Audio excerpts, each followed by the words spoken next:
On the broadcast tonight, we have the latest on the recent assault reported off campus. And COVID vaccination week is just around the corner. We have all that you need to know. All of that and more right now on SUTV News.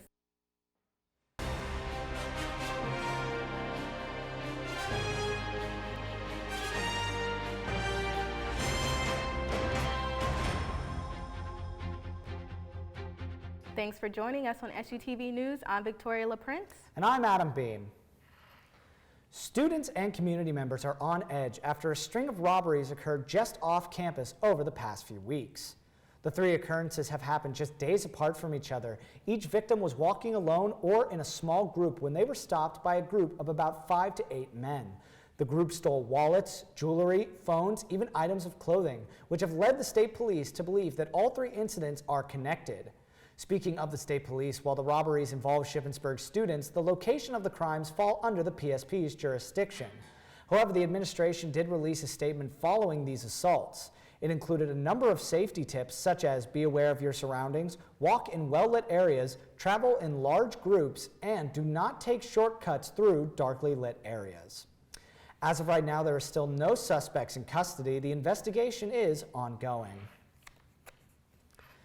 And while these are state police matters, SUPD has still been trying to do their part in keeping students safe and aware on campus.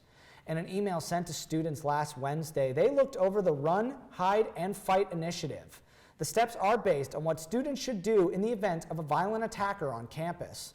The first step being run, which includes having an escape route in mind at all times, leave your belongings behind, make sure your escape route is safe at the moment, and once police arrive, to keep your hands visible at all times. If run is not an option, the next step is to hide. This includes locking and barricading all doors, picking a location out of the attacker's sight, remaining quiet, and avoid huddling together in large groups. And when all else fails, your last resort is fighting. This final step is self-explanatory. However, it is strongly encouraged that this is your last option and that it be done with a group of people. Shippensburg University is partnering with the SU Foundation for students to confirm their vaccination status.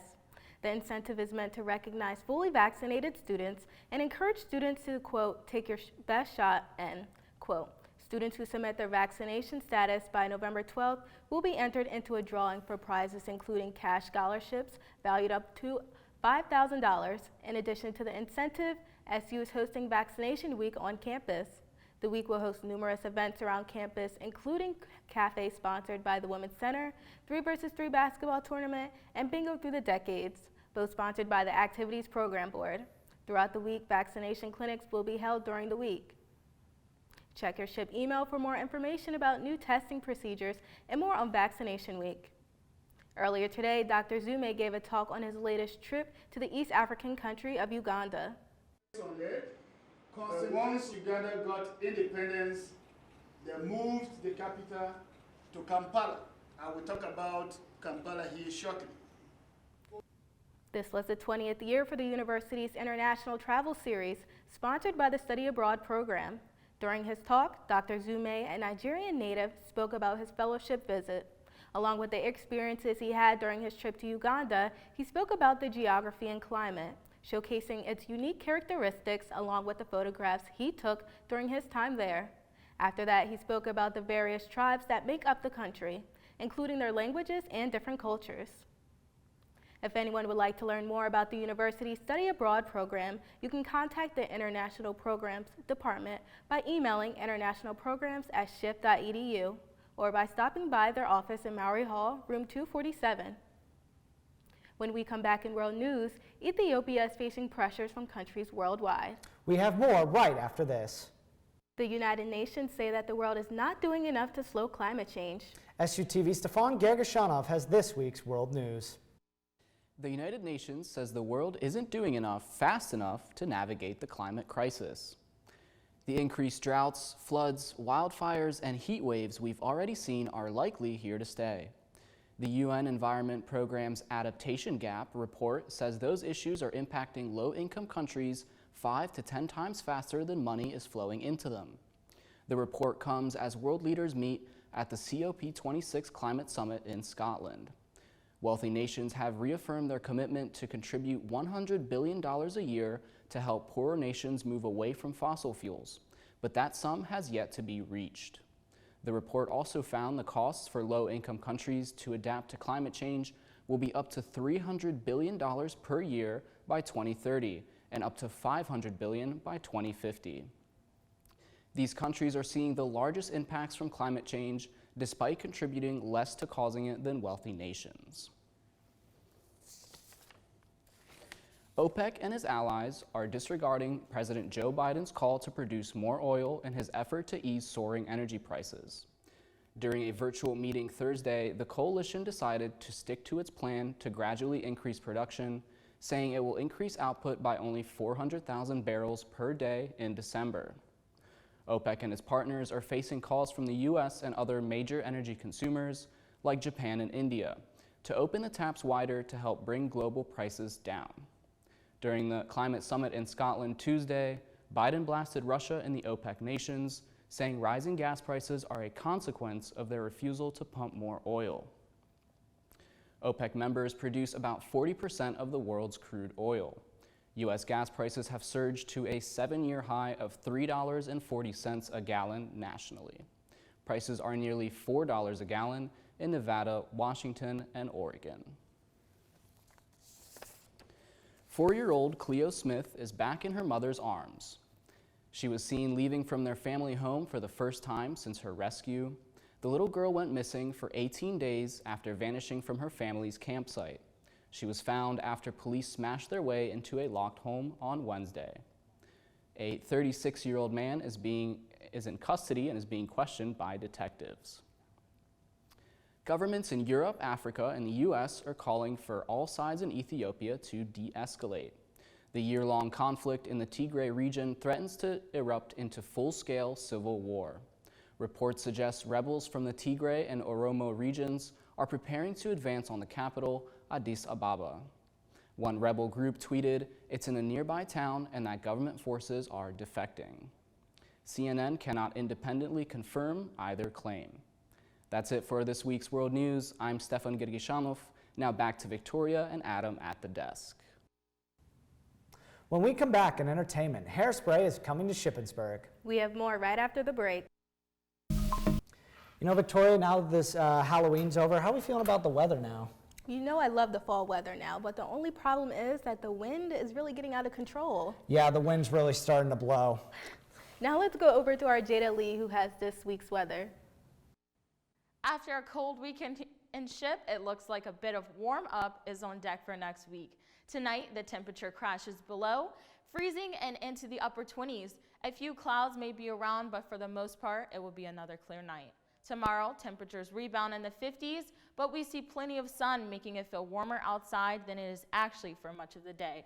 Looking ahead, we start to see temperatures really warm up into next week. Plenty of sun on Saturday for the football game with highs around the mid-50s. Sunday, a few clouds, but we get closer to that in the 60s. Monday, we climb out of the 50s and into the 60s, and we ride that wave all the way through the end of the week. Clouds build back as we get toward the end of the week, but the temperatures still stick around the low 60s. This very well could be the last string of warmer weather this year, so be sure to get out and enjoy it for the rest of this week. That's it for this week's weather. Now let's go over to Sarah Cox for this week's entertainment.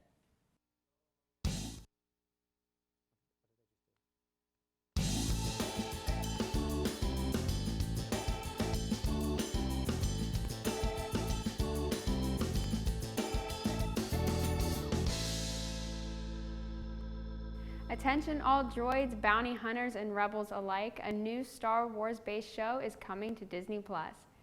Produced by Jon Favreau, Book of Boba Fett is to take place on the sands of Tatooine, as bounty hunter Boba Fett, played by Temuera Morrison, and mercenary Fennec Shand, played by Ming-Na Wen, navigate the galaxy's underworld and fight for Jabba the Hutt's old territory.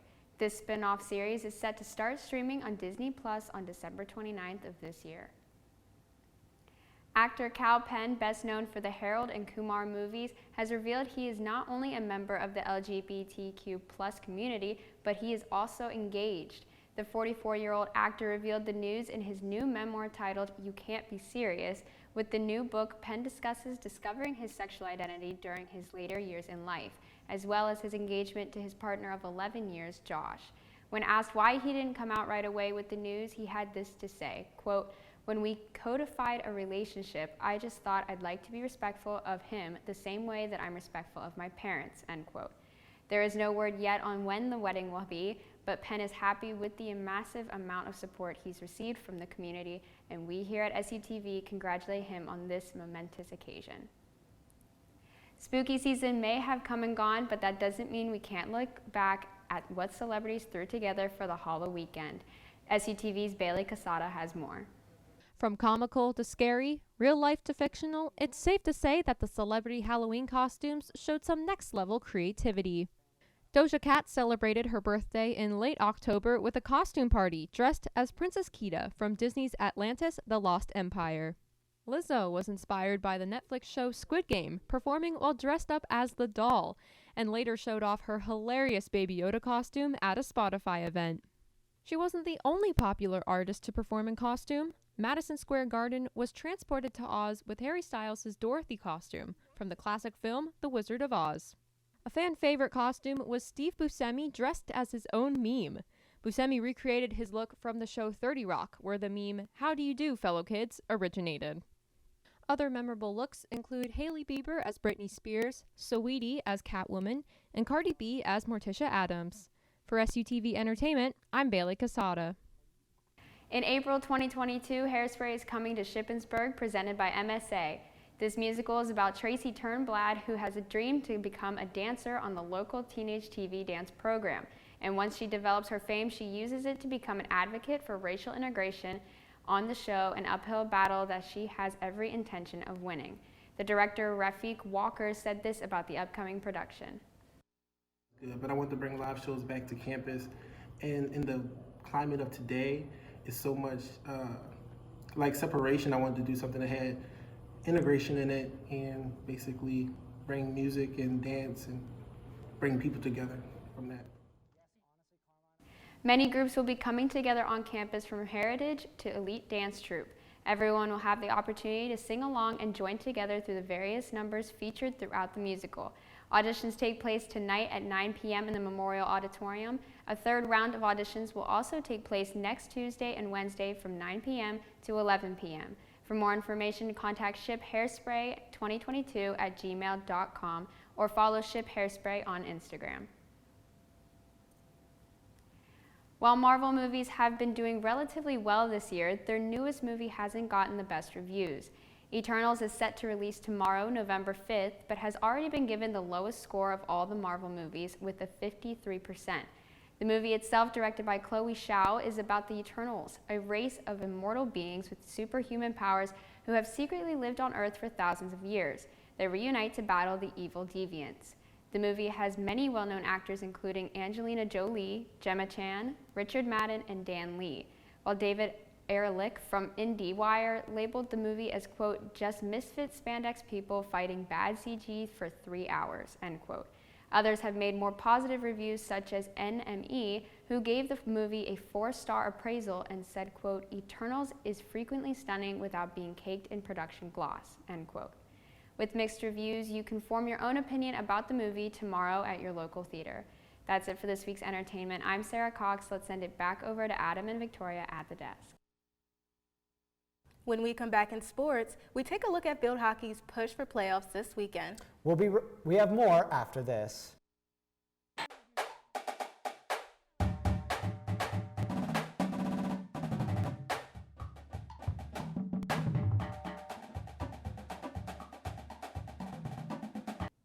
Ship women's soccer looked to end their season on a high note against Mansfield Wednesday. Ship broke open the match in the second half after a cross from senior Kelly Dunnigan was finished off by sophomore Abby Sarnecki to break the game open for her second goal of the season. Less than 10 minutes later, Ship carried their momentum, with Dunnigan sending in another pass to KK O'Donnell for the rocket of a goal that would seal the 2-0 victory. Freshman goalie Morgan Molyneux recorded her first career shutout, making 7 total saves. Ship dominated Mansfield in shots, recording 20 to Mansfield's 10. While this season may not have been the record the Raiders expected, the Raiders look to build on their young roster and build on the success for their future. On Saturday, the football team headed to the Poconos to take on ESU. SUTV's Jack Ainsley has the highlights. On Saturday, the Shippensburg football team traveled to East Stroudsburg to take on the Warriors. First quarter, Warriors up 3-0. Engelvitz runs in for a 1-yard score to extend the lead 10-0. Raiders respond in the last minute of the first quarter. Messina moves Ballant over in motion, hands it off to him. Ballant finds Messina down the right side for a touchdown. Raiders cut into the lead with a little razzle-dazzle, 10-7.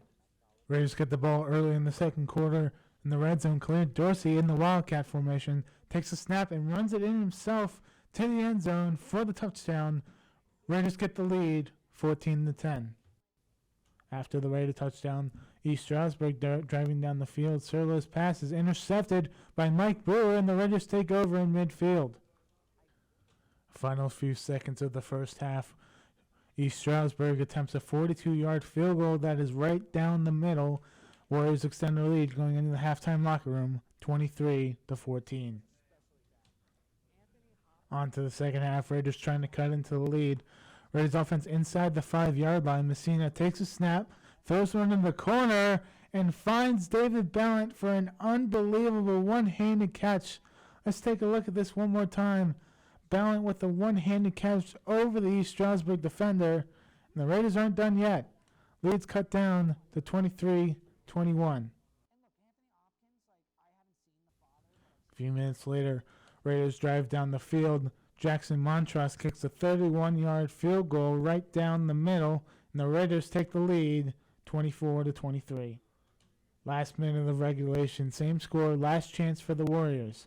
On fourth down, the Raiders defense comes up big and sacks the quarterback to seal the game. Shippensburg goes on the win 24-23. For SUTV Sports, I'm Jack Ainsley.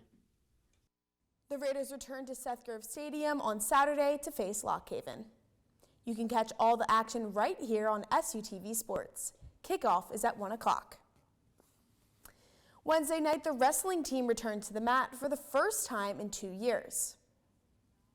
The Raiders faced off with Elizabethtown in the first dual meet of the season. Shippensburg were shut out in almost every weight class, scoring only 3 points in the match, courtesy of Alex Faust. The Raiders will return to the mat on Sunday as they travel to Reading for the Reading Invitational. 8 field hockey players received end-of-the-year awards this season.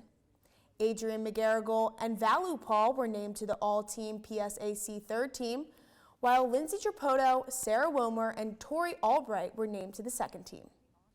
Jenna Slumer, Yasmin Petrantonio, and Caitlin Wink were all given All-PSAC first team honors as well. Coach Tara Zollinger was named PSAC Coach of the Year, while Wink was named Defensive Athlete of the Year. Petrantonio was awarded her second career Athlete of the Year to go along with her 4th career first team selection. All of these awards were just named just as the Raiders began their postseason push for the championship. SUTV's Patrick Ramsdale has more on the team's incredible run this season.